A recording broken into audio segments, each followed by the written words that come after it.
Once, the land seemed inexhaustible. The whole vast sweep of the American continent, 3 million square miles of the richest land on earth, a land of quiet main streets, rolling farmlands, plains, forests and mountains, a land with elbow room, with unlimited space for our towns, our cities, and our people to grow. Today, the land surrounding our metropolitan areas is being swallowed up at the rate of 1 million acres a year by factories, shopping centers, highways, housing developments, and more housing developments. How did it happen in the span of a single generation? What can be done to reverse the tide and preserve the land? How did it happen?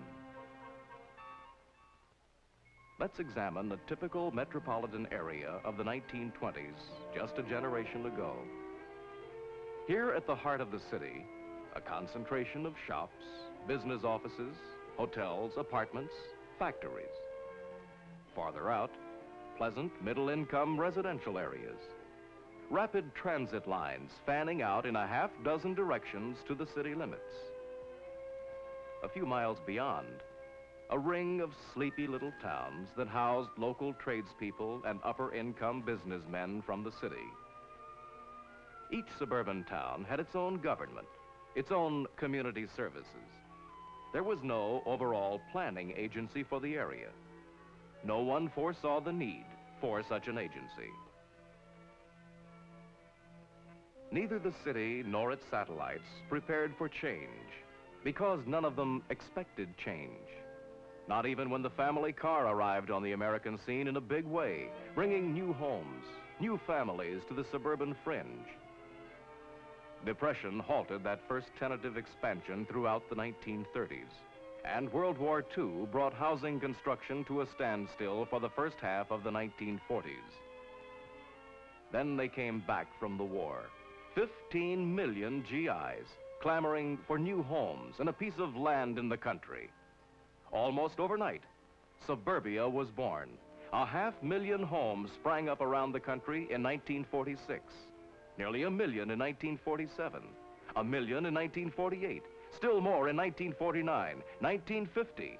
The empty farmlands, the quiet towns and villages surrounding the city found themselves in the midst of a roaring housing boom. New developments on every hand. Some well-planned, well-designed, blending naturally into the terrain.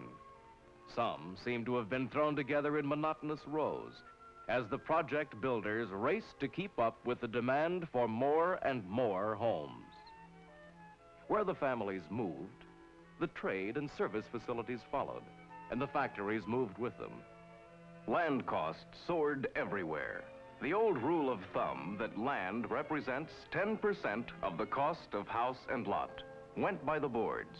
The ratio climbed to 15%, in some places to 20% and more, squeezing hard on the limited budgets of home buyers. And the builders moved farther and farther out in search of good development land, bypassed expensive or difficult terrain, leaving undeveloped islands behind them.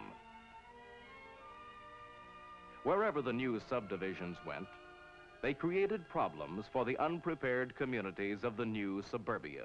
How wisely or wastefully we use the heritage of our land is not solely the responsibility of the planner, the developer, the builder, the community official. It is a responsibility of all of us who are the American community.